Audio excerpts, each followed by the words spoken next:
Today, let's study Chapter 3, Section 3.5, Steam Cycle Power Plants.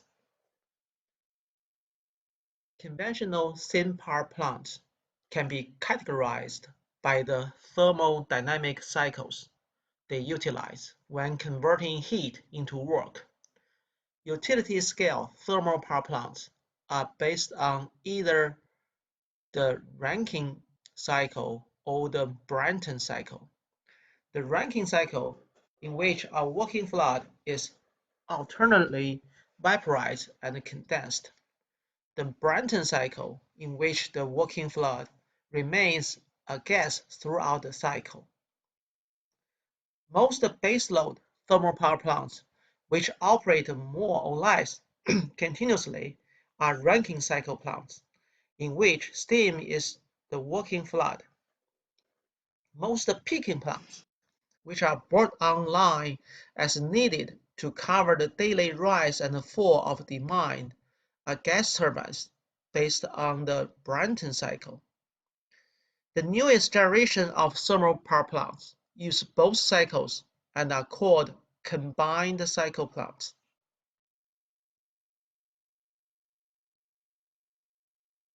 Section 3.5.1 Basic steam power plants.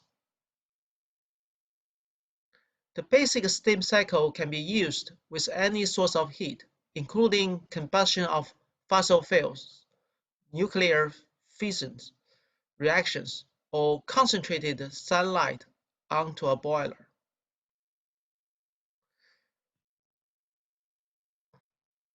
In the steam generator, fuel is burned in a firing chamber.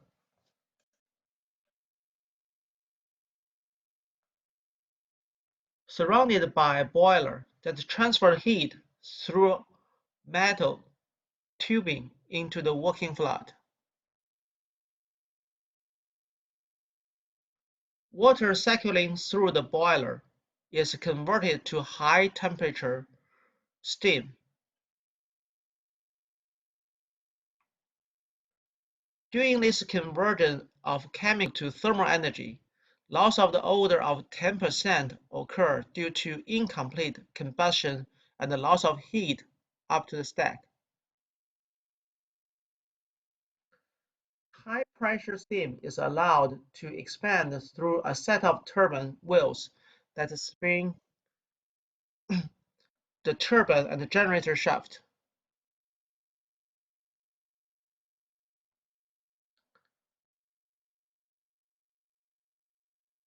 For simplicity, the figure 3.18 shows a single unit. To increase efficiency, it can actually consist of two or more sets of turbines, in which the exhausted steam from a higher temperature turbine is reheated and sent to a low pressure turbine. The generator and turbine share the same shaft, allowing the generator to convert the rational energy of the shaft into electrical power. The electric power will go through the transmission line and then for distribution. A well-organized turbine may have an efficiency approaching 90%, while the generator may have a conversion efficiency even higher than that.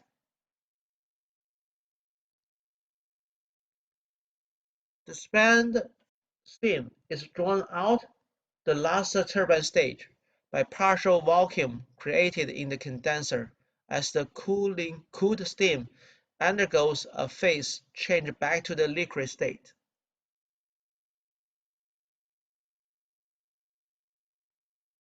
The condensed steam is then pumped back to the boiler to be reheated, complete the entire cycle.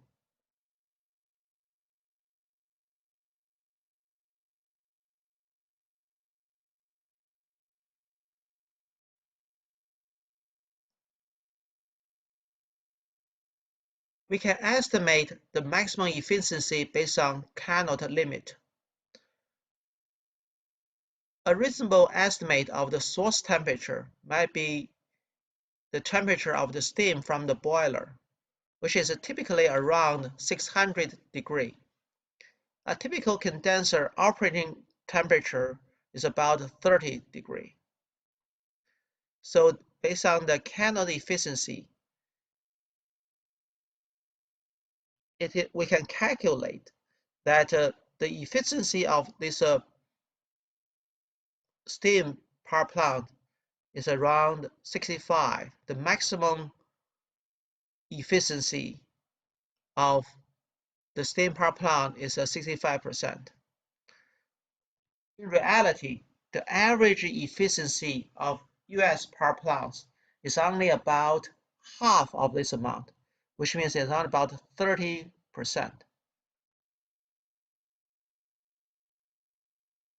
Section 3.5.2 Coal-fired steam power plants.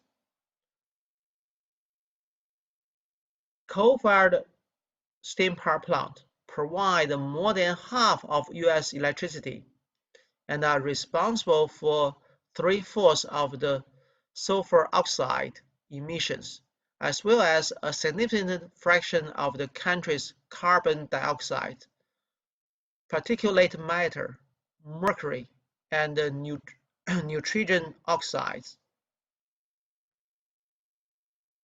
But now, close to 40% of the cost of building a new coal power plant is money spent to pay for pollution controls.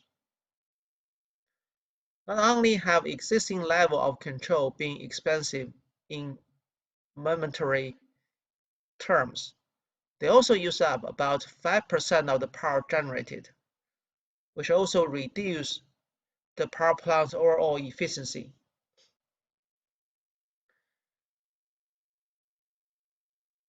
The figure 3.19 shows some of the complexity that the emission controls add to coal-fired steam power plants.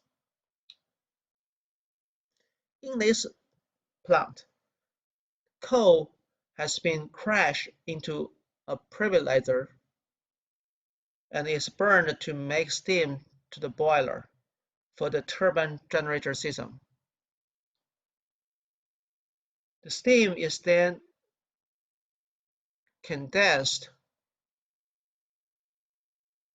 in this case using cooling tower to dissipate the waste heat to the atmosphere. And the condensed steam is then pumped back into the boiler. The flue gas from the boiler is sent to an electrostatic precipitator,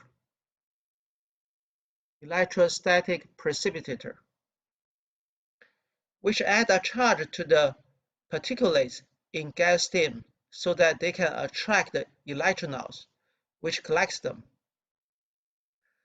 And next, a waste scrubber sprayed limestone slurry over the flue gas, precipitating the sulfur and remove it into a sludge of calcium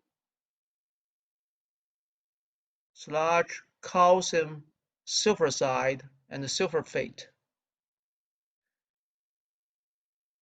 And then this calcium sulfoxide must be treated and disposed of.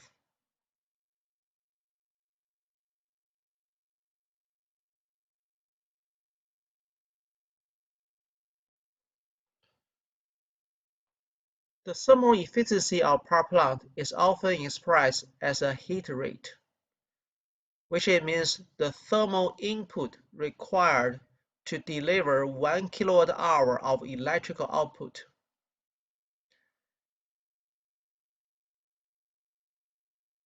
The smaller the heat rate, the higher the efficiency. In the United States, heat rates are usually expressed in BTU per kilowatt hour.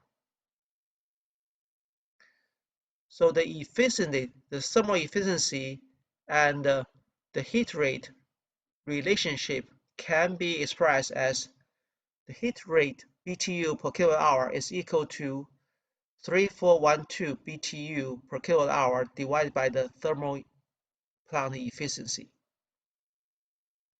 But if we express in terms of kilojoules, the heat rate, if it's expressed in terms of the kilojoules per kilowatt hour, therefore is equal to 3600 kilojoules per kilowatt hour divided by the plant efficiency. Well, the first power plant in the 1880s had heat rate about 70,000 BTU per kilowatt hour. It's only 5% efficiency. The average steam power plant about 34 efficiency has a heat rate approximately 10,000 BTU per kilowatt hour in these days.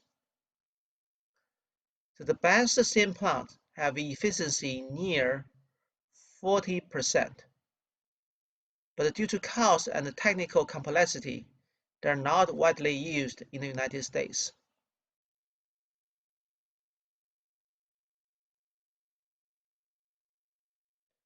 The characteristics of combustion gas turbine for electricity generation are somewhat complementary to the steam turbine generators.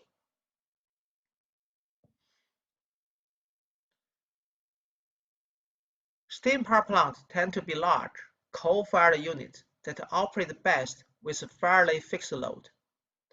They tend to have a high capital cost, largely driven by required emission controls and a low operating cost, since they often use low-cost boiler fuels such as coal. So they usually operate more or less continuously. Gas turbines tend to be natural gas-fired smaller units, which can adjust quickly and easily to changing loads. They have a low capital cost and a relatively high fuel cost. So they are mostly cost-effective for peaking power plants that run only intermittently. Historically, both steam and gas turbine plants have a similar efficiency, typically in the low 30 range. Section 3.6.1, the basic gas turbine.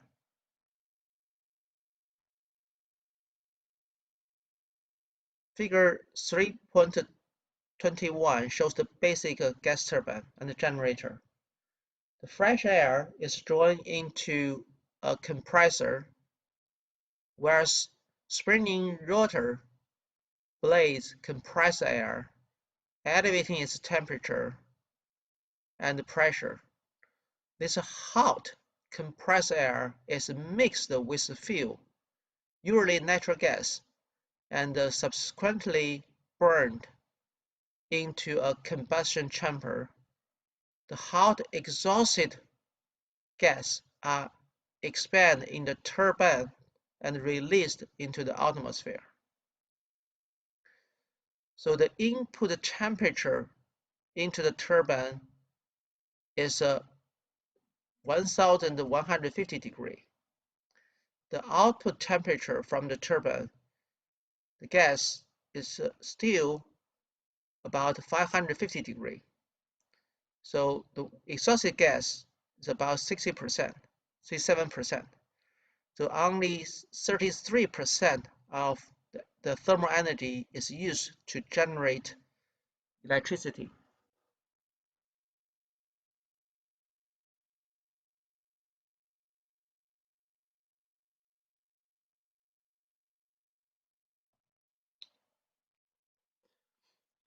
Section 3.6.2, steam injected gas turbine.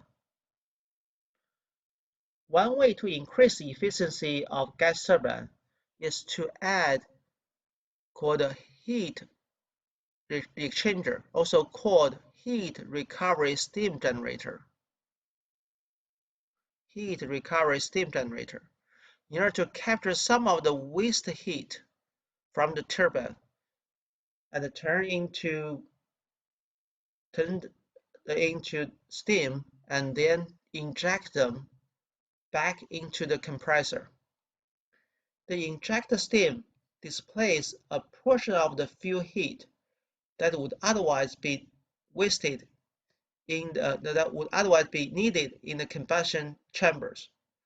These units, called steam injected gas turbines, they have efficiency approach 45%.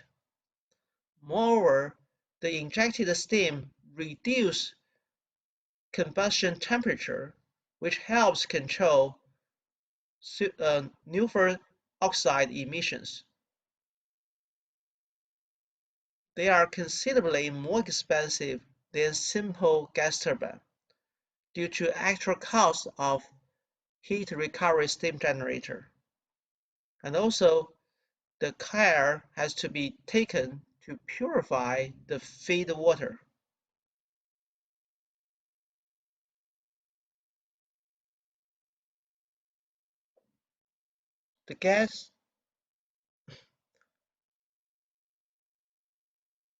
If the goal is to maximize electricity output while treating any thermal benefit as secondary, the gas turbine waste heat can be used to power a secondary stage steam turbine.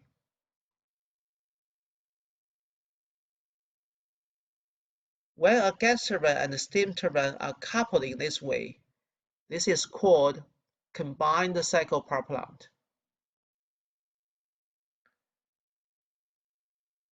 When the gas turbine and the steam turbine work together, the combined cycle power plant can achieve fuel-to-electricity efficiency above 50%.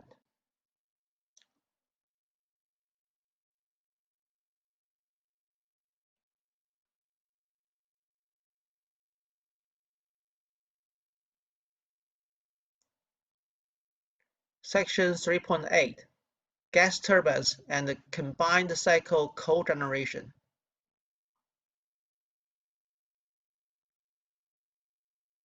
When a power plant produces useful thermal energy as well as electrical power in a sequential process using a single fuel, it is called cogeneration. The usual way to capture the waste heat in a gas turbine cogeneration facility is with a heat recovery steam generator.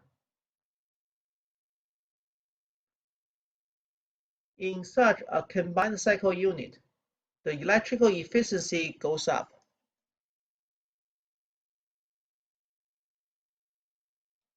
But there is less waste heat for cogeneration. Moreover, if it is a conventional combined cycle plant, the steam turbine has been designed for maximum electrical efficiency, which means that the condenser operating temperature is as cold as can be. Well, there would still be a loss of heat that would be transferred from the condenser to a thermal load.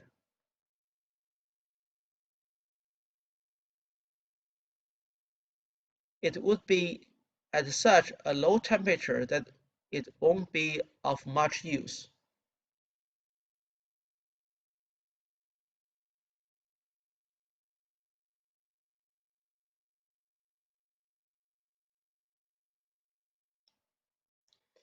To use a combined cycle plant for cogeneration often means substituting a non-condensing heat exchanger for the usual condenser. Without the low pressure normally created in the condenser, this back pressure turbine generates more useful thermal energy at the expense of reduced electrical efficiency. Figure 3.25 shows a schematic of such a combined cycle cogeneration plant.